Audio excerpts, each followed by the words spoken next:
The 2023 Pro Farmer Crop Tour is presented by Pioneer. Pioneer combines cutting-edge research with one of the largest local testing programs in the industry to help farmers succeed. Pioneer, what's next happens here. And by BASF, helping you do the biggest job on earth. The international sponsor for Crop Tour is the U.S. Soybean Export Council. Crop Tour 2023 is also supported by Ag Leader, by Brandt, by Champion Seed, by Farm Credit Services of America, by Growmark, by Meristem Crop Performance, by the Minnesota Soybean Research and Promotion Council, by Nutrien, by Pattern Ag, by RCIS, and by the United Soybean Board.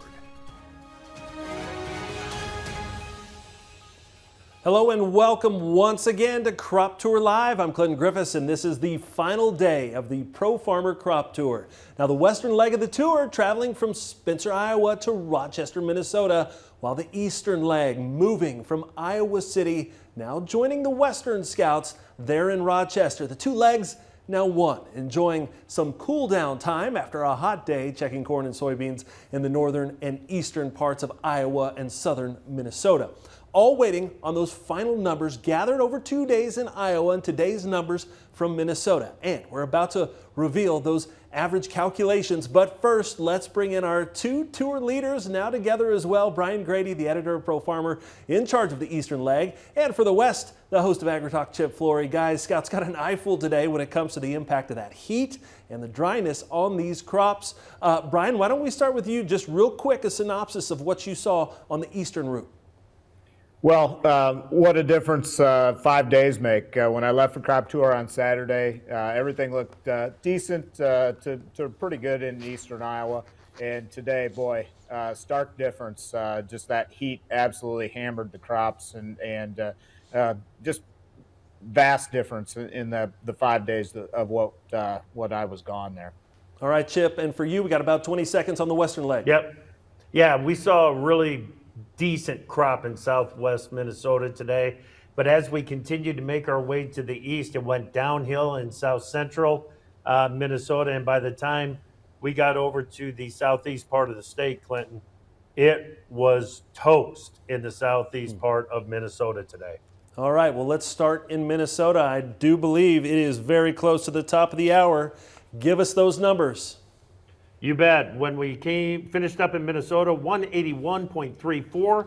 That is down 4.7% from a year ago, down 3.35% from the 3-year average, 181.34. On soybeans, this might be a little surprise to a lot of people, 984.39. That is down 10.57% from a year ago and 8.1% below the 3-year average. It was a tough season for that soybean crop to put on pods this year. Super interesting. All right, Brian, give us Iowa real quick. And this is both sides together from the last 2 days. Yeah, absolutely. Iowa corn yield 182.8, down 0.5% from last year. And the soybean pod counts 1190.41, and that was up 1.4% from last year. So, like I said, we saw quite the change in crops in eastern Iowa today as we came up through that eastern half of the state. Yeah, why don't we talk a little bit more about Iowa? As you put the two sides together, Chip, obviously you saw the western side, Brian there, the eastern side. You know, last year that eastern, and especially that northeastern quadrant, kind of a garden spot for us. Nothing like that today. And do you think it's enough to pull the state up? Obviously the numbers say we're going to be kind of even with last year. Yeah, I will admit that I'm a little surprised that we came back with a number as close to a year ago and to the 3-year average as we did. After seeing crop districts 7, 4, and 1 in western Iowa, I thought, okay, that's kind of a matchup with what we saw a year ago. We moved some bushels around in western Iowa, but for the most part, I thought, hey, we're going to be okay. I did not think that about the eastern half of the state. We've been watching that drought develop over there, Brian, from Iowa City, well, even south Iowa City up to Waterloo and points a little bit further north than that. And I just expected that was going to be reflected. What's impressive, and I don't know how this is going to play out with test weight and kernel size and everything, but that Eastern Iowa crop built a good yield, and now it's just trying to hang on. Yeah, absolutely. I think we saw the impacts of building that yield. And we saw the same thing in Illinois, too. They built that big yield ahead of the heat, and now it's just, does it hold on? It's not going to add, obviously. Yeah. And, typically you want your crop to build into the finish in Iowa. Yeah. And it's not going to build this year. Okay, it brings up another point. One of the questions that we always get when we finish up in Minnesota is that crop going to make it before the first frost gets here? Nobody's talking about that. We saw a corn crop that was dented in south central Minnesota. The crop over in southeast Minnesota, Clinton, it could frost tonight and it's not going to hurt the corn because that corn is pretty much done. Well, that's the southwest Minnesota, rain can still help it. Yeah, that's the question we ask every year, right? So are we going to continue to build on this crop? Because we see that from time to time.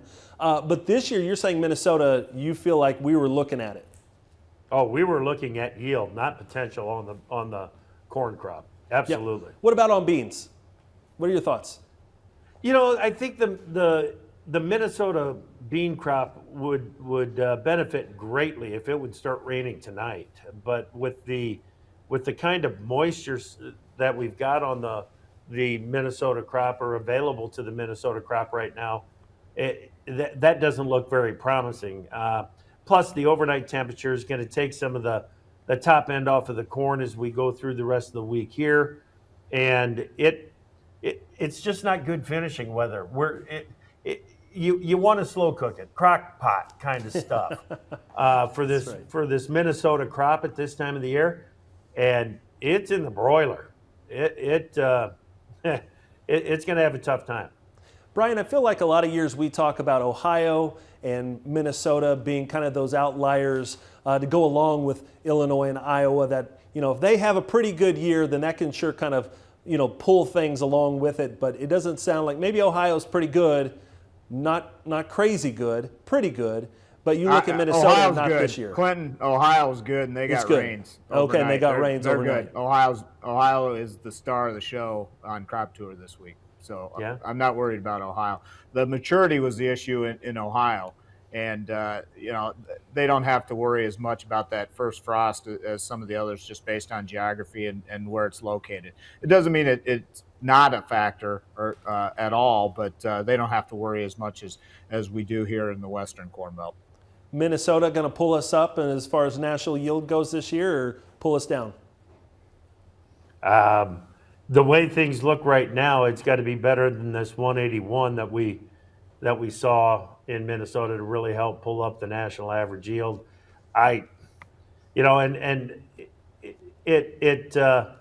We just made a comparison to USDA with the tour numbers, and I really don't like to do that, but I'll go ahead and do a little bit of that because Nebraska at 191, based on what we saw over there, I don't know how Nebraska is going to get all the way to a 191 this year. Minnesota, I think there's a little bit of downside risk on that Minnesota crop just because of the stress that's shown up in the eastern 2/3 of the state. So it's going to be tough to make that happen. Yeah, for sure. Now, hey, guys, take a look at this. It's the latest drought monitor. You can see that this story continues to grow when it comes to drought. This map just released today, putting 32% of the U.S. in drought. That's up 2% from last week. Iowa, more than 74% now in drought, with 5% in extreme drought there. And then the news not much better in Minnesota, now 72% in drought. In Iowa, just one of the key states where soybeans are battling that dry weather like we've been talking about. 38% of the soybean crop nationwide sitting in drought this week. It's the same as last week, but the areas they're hardest hit, they're shaded there in red. You can see that. Corn in drought inching up again this week. Now 43% of corn in drought. That's up 1% from a week ago. Guys, we keep talking about this heat and drought stress continuing to build, obviously evident for the folks out on the east and west as they headed north. The word of the day in Minnesota, as you said, came for soybeans was variable. That's due to the spottiness of the rains that have fallen during this season. Now, it was clear that dryness also impacting the corn crop, as you mentioned, and now there's this heat here to factor in. But one gauge that I want to talk about is this week being dry and the forecast going ahead being dry. I don't have the biggest hands, but if I can put my hand and touch my middle finger with my thumb on these ears of corn, that means that we don't have the depth there to have a monster yield, okay? So this week is probably taking some of that off. I don't think they're going to lose a lot more with the cold front coming, but this doesn't have the depth of kernel that's going to finish above average this year. So, you know, I'm a little bit disappointed. I knew it's been dry the last 4, 5, 6 weeks in Minnesota, but being in a little bit better part of the production in the state, I was kind of expecting a little bit more. I haven't seen a corn or a bean crop that looks this healthy. I think this hot weather is going to really trim. We had a lot of potential. A lot of potential there. It's tough to watch it finish. What did you think about the ear size? What did you see when you guys were out there today? You know, we saw some tip back, obviously, and things like that. Some of the samples, though, they felt heavy, and that isn't something that we saw in the Eastern Belt necessarily until we got to Illinois. But they felt like good, solid Iowa ears, and then you husk them, and they got 2-3 inches of tip back, and you know, and the ears are hanging already. Yeah. And, I mean, it's just so it, you know, it. While they may feel like in the husk a good Iowa ear, it's not, and that's the bottom line. It's just not. You know, we started talking about it on Tuesday in Nebraska, and the conversation has continued to today. If the shank is busted on those ears, you can't do a whole lot to help it from this point. No. So, and ears are hanging in a lot of areas. It's not unusual to see it on the end rows, but even when you get past the end rows and get into the field, scouts are talking about the fact that ears were hanging in a lot of places. That's not a good sign for a good finish. No. Yeah, we've got some more sights and sounds from the tour today. As you said, the word variable out there on the eastern leg. Pete Meyer, S&P Global, telling us about the Iowa corn crop he saw today. Was the most variable and the most mature he's seen in his 17 years of crop tour. This crop is drying down.